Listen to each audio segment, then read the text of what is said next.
This is why you test. This is why you test, you see? Because that stopped working for no apparent reason that I can figure out. And that's good that happened now, rather than it happening tomorrow when I'm doing the live broadcast with my buddies. So I'm just going to ramble for a bit because I don't know why that cut out. Why did that cut out? Was there like a time thing on it? If anybody out there knows about using, basically, I've got my Pocket 3 plugged directly into the MacBook and selected the webcam feature. So therefore, it should be using the Pocket 3, the DJI Pocket 3, as a webcam to feed this. And so the image that you're seeing is from the camera, not from the inbuilt camera on the laptop. So this is what I'm trying to do. So in the meantime, I'm gonna stay online for a bit. If you're out there, if you've got any questions, hit me in the comments, and I'll try and respond to them, because I just want to keep online for a bit to see if this setup works, because this is the setup I might try and use tomorrow. But if it breaks again, if there's a problem, then I won't be able to do that. Hello to Automotive Recovery UK. Do you still have the BMW? No, no, no. I sold that quite a few months back, actually. Sadly, very tragically, and quite traumatically. That has been sold, and it's gone to a guy, and you can actually follow him online because he is actually regularly posting about the car. And so if you can see, this is, let me show you, it's there, isn't it? So this is, there you go, Cruise and Co. So if you go Cruise and Co, go check him out. And he's now got the car. In fact, there it is. He's now got the car. As you can see, he's changed the number plate. But yeah, so he's been doing little bits and pieces to it. He's going to look after it. It's the right guy, actually. He loves the car, cherishes it, takes it to shows, all the rest of it. And he really seems to be enjoying his time with the car. So that's really good. So it seems to have gone to the right person. So as sad as I am about losing the car, it's gone to the right person. So I think that's quite an important thing. So yeah, so and then the question you're going to ask, or somebody or people have asked, is like, well, what are you going to get next? And the trouble with that question, just followed in. Well done. That's good. Got him a follow. Well done. Thank you to Automotive Recovery UK. So the question that you probably asked, what are you going to get next? And honestly, it's like, guys, help me out here. Because how do you follow a BMW E30? How do you follow that? Because the thing about that E30 is, and the next question that you've asked is, what car do you have now? Because once you've had an E30, the fact that an E30 is such a great everyday usable, daily drivable classic that also really stands out and is dripping in cool factor. When I was driving that car around, you would get such a great reaction, and I'm sure that the guy who's got it now is probably finding the same thing. But the reality was that you drive that around, people are smiling, they're waving, you're getting thumbs up, you're getting approvals, people want to talk to you, people want to talk about the fact that they used to have one or reminisce over it, or their uncle had one, or their dad had one, or whatever. So you got a lot of goodwill with that car. And that was one of the great things about it, is that not only was it a great car to drive, a great car to enjoy, it was also a great car to be seen in, out and about. It caught people's attention. And then also, the fact was that, well, it was a friendly car.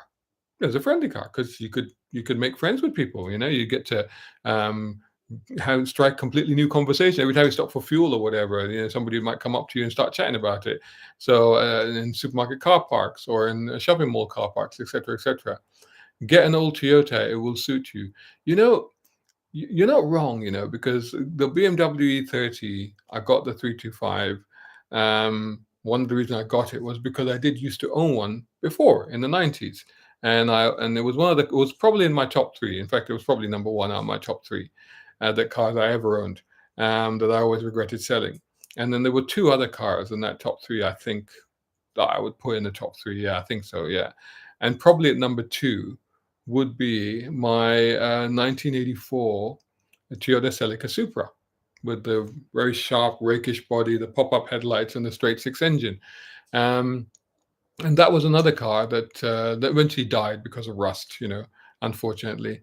And that was really tragic because they rusted pretty badly, especially on the tailgate. So typical on those cars, what would happen is the tailgate would rust, and then that would affect the back of the car, and it just got out of hand. Um, so yeah, but those are like really very, very rare and very hard to find. They are. I mean, the prices on those now, if you can find a good one, you're talking about 15K plus, starting, for a decent one. But I tell you what, though, it would be fun to relive those days because that car was another car that, it's another great thing that cars do to you is that you enjoy cars, you enjoy driving them, but also the impact that the car has on you and the effect that it has on you and um, how it sort of dictates how you carry yourself, how you dress yourself, how you interact with other people. And that Supra, I think, certainly, made me cooler than I was, if you see what I mean. I was never cool, but suddenly, you stepped into that thing or you stepped out of that thing and you were like, whoa, that's your car? Whoa. Then suddenly you were like endowed with a kind of coolness. And so I do miss that. And there are a few around, very few, but there are a few around, and they're pristine and beautiful. But yeah, that might be an interesting one, or even like something completely left field, like like an old Toyota Corolla from the early '80s, because they're icons in some parts of the world. They really are. Automotive. 'Cause I love my Toyotas. What Toyotas have you got? What Toyota have you got? What would be, or if you haven't got, what would you get? Especially looking at sort of classic Toyotas. But Toyotas absolutely rule, and the thing is that you could probably buy that old '84 Toyota Celica Supra and just decide to drive across the world, and it would be relatively fine, apart from the rust. But in terms of reliability, it would be fine. And this is the thing, because Toyotas will just go and go and go and go. And recently there was news about a guy who's put some ridiculous million miles or whatever on his Toyota, still on the original engine, still on the original gearbox. And he's using it even now as his delivery car. So he's just driving it normally. And that's the thing about Toyotas. They will just go and go and go as long as you just look out, just change the fuel, change the oil, just give them a service every now and then, and they're just fine. They just keep going on and on and on and on. But the question though is like, what car? I mean, that car would be cool. You'd get an old Celica Supra, as opposed to the Supras that are more commonly related to, say, Fast and Furious. Toyota Celica. Oh, you got Celica, cool. And you got a Starlet. Okay, great to hear that. Starlets are pretty cool. Um, but as opposed to the current, or not the current, but the most well-known Supras, the Celica Supra of the '80s is quite a rare thing and quite a unique looking thing, I think. So it's one of those cars. If we drive that around, that would really stand out. I specialize in Generation 6 Toyota Celicas. Cool, very cool. I mean, this Toyota Celica wouldn't be bad, would it? I mean, that's not a bad car either. I think that the thing about the older Celicas and like the Supra era, the Celica Supra era, is that straight six rear wheel drive. you know you know they don't die so easy. No, absolutely not. They'll never die. So Toyotas just keep, as long as you look after them, they will just keep going and going and going, and they will always get you home. So yeah, I mean, a Toyota would be interesting, an old Honda, an old Prelude, maybe, an old I mean, the CRX that I had, the trouble with those is that they've become massive cult classics now. And so, finding a good one is hard. And if you find one, then you're looking at quite a lot of money, and you're probably looking at something that's been modified. It'd be quite hard to find something that are not modified. Uh, Toyota Current is quite rare, but you ain't seen one before.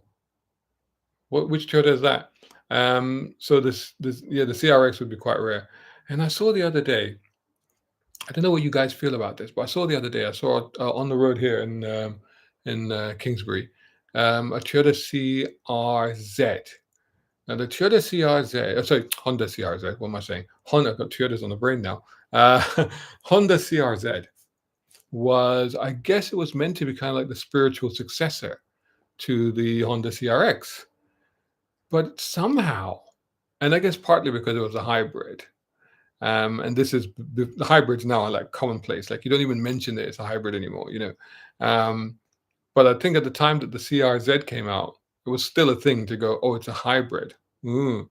And rather than the VTEC engine. I think that Honda made a mistake probably. They came out with the CRZ. They should have just stuck a crazy frenetic little high revving VTEC four-cylinder engine into that, and a manual gearbox, and they should have just done that. And instead they put a hybrid engine in it. And I think although it looked all right, it did look like it was a successor to the CRX, to be fair. But even now I looked at it, I thought, oh, it's not a bad looking little car. It looks the part. It really does. I had never drove a production car, but weirdly enough, I drove a prototype. This was, I think it was at Tochigi, at Honda's facility at Tochigi in Japan. And we were on a press trip there, and we got to drive and experience a number of things, including um, the first time when the Civic Type R went turbocharged. So we drove that as well. But they also would you like to go in this thing, because it was pretty much still, they were still working on it, and they were working on, and so this was like, actually, this wasn't just a prototype. This was like a test bed car. So they were testing various things, lightweight components and stuff like that. Um, so he's got a car, this is Automotive Recovery. He's commenting, it's like a Celica, but different front end. Looks a bit like a Nissan S14. Isn't that a Sora, or not Sora? What am I thinking of? A Mark 10, is it? Um, send me a picture somehow. I don't think you send a picture through here, but maybe tag me on Instagram or something. So the CRZ, yeah, I think it was one of those cars that was, um, it didn't quite do it, which is a real shame. And fast forward to most recently, and Honda put out a car called the Honda E. Now, if you've seen this thing, I mean, it's adorable. It's really nice, and it's actually good to drive. To be fair, it's actually a fun little car to drive. It's an EV though. This is the thing. And I think that the trouble with it, and it's not just that it's an EV, it has very low range, 100 miles max if you're lucky. And I think that's, and again, the trouble is that low range and high price, because it was £30,000 plus, or probably still is, or it's gone up, I don't know. But it's such a great little looking car, such a wonderful looking car, great interior, actually handled really well. And again, if Honda had either just waited until they could have given it a better range for the same sort of price, or if they'd gone, okay, here's an EV version, we'll give you that choice. We'll give you an EV version, but we'll also stick a buzzy little four-cylinder engine in it with a manual gearbox. And I think the manual car with the gearbox, with the petrol engine in it, that would have gone crazy. So that Honda E could very well easily have become a modern day cult classic for Honda, because it certainly had the looks, it had the handling, it was just adorable. I mean, I'm talking about it like it's in the past tense, but it's currently on sale. So if you want one, get one.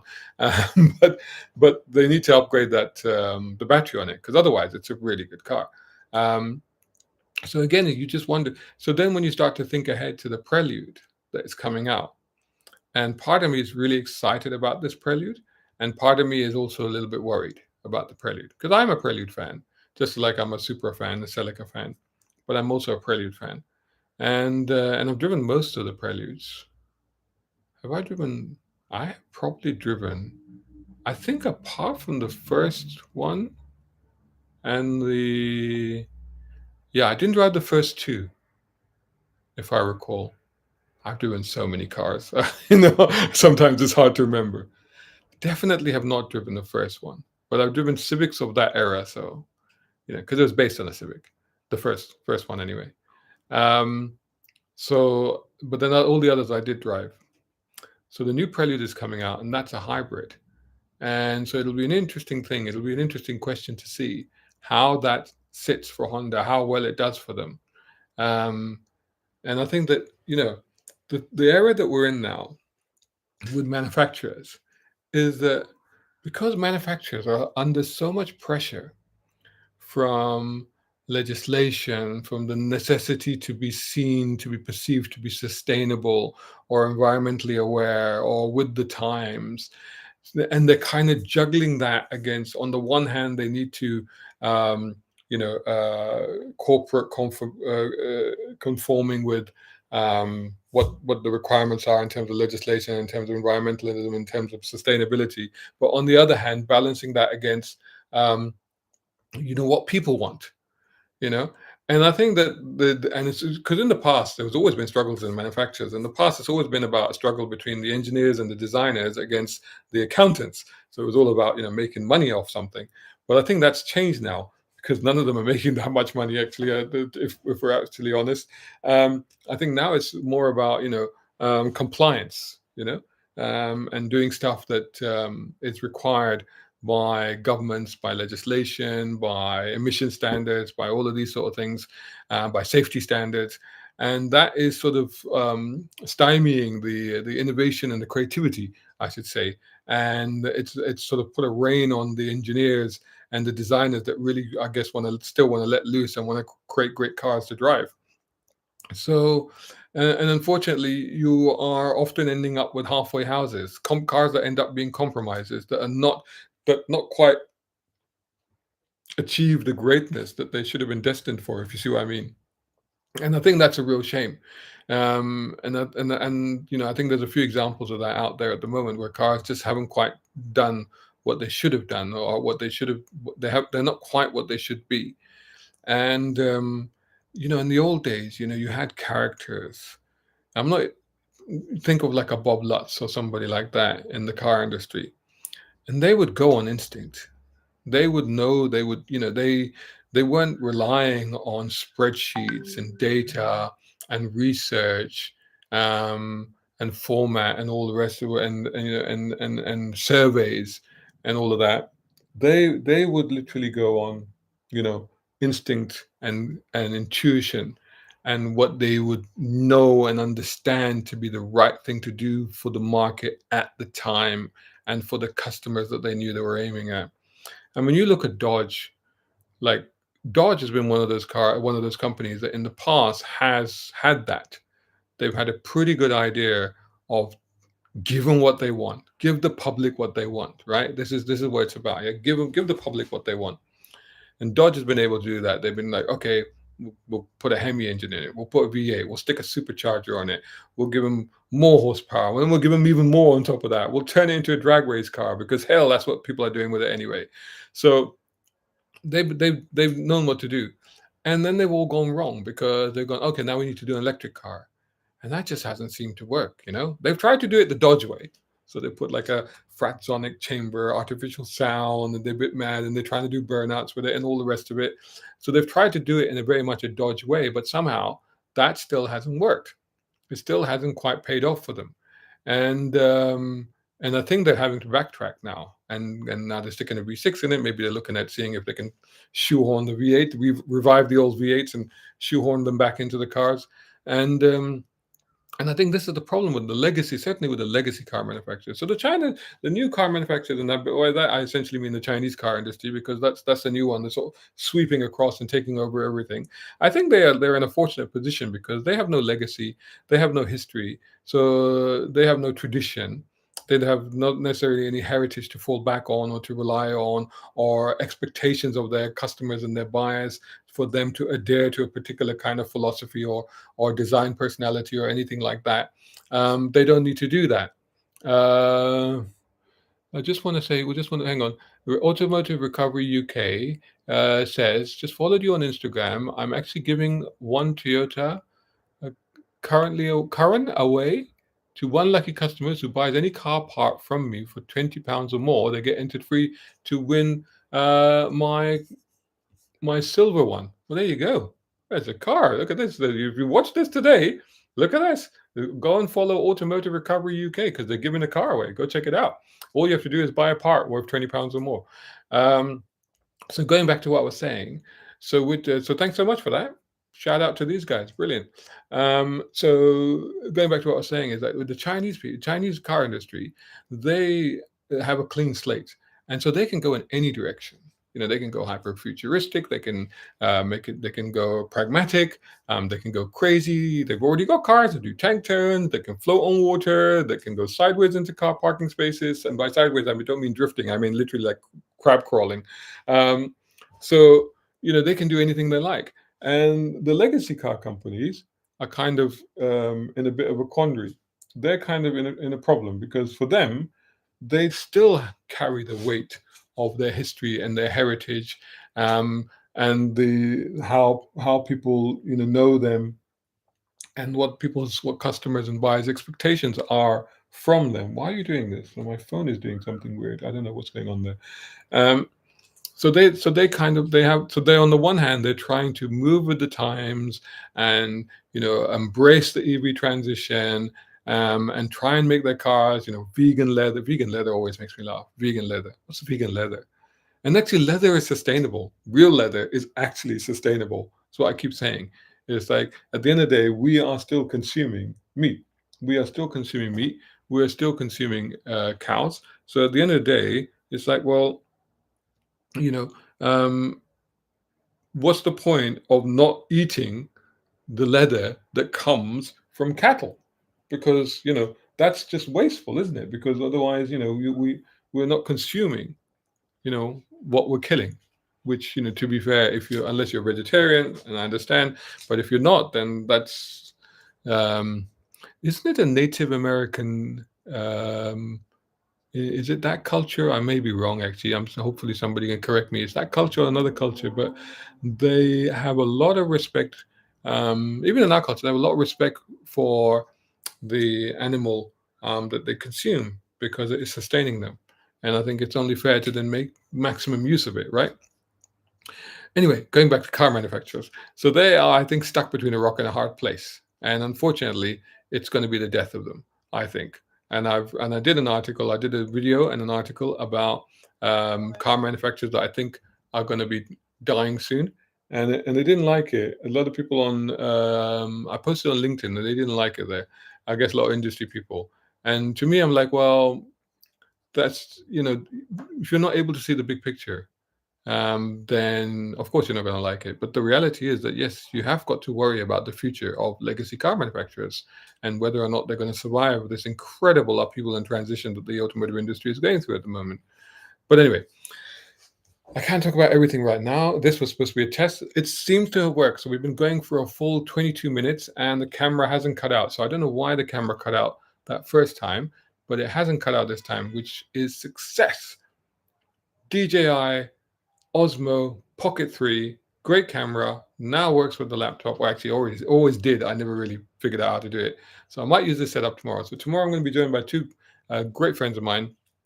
A young car reviewer, a young motoring journalist called Naveed. Naveed for Speed is him on YouTube and on Instagram. Naveed for Speed.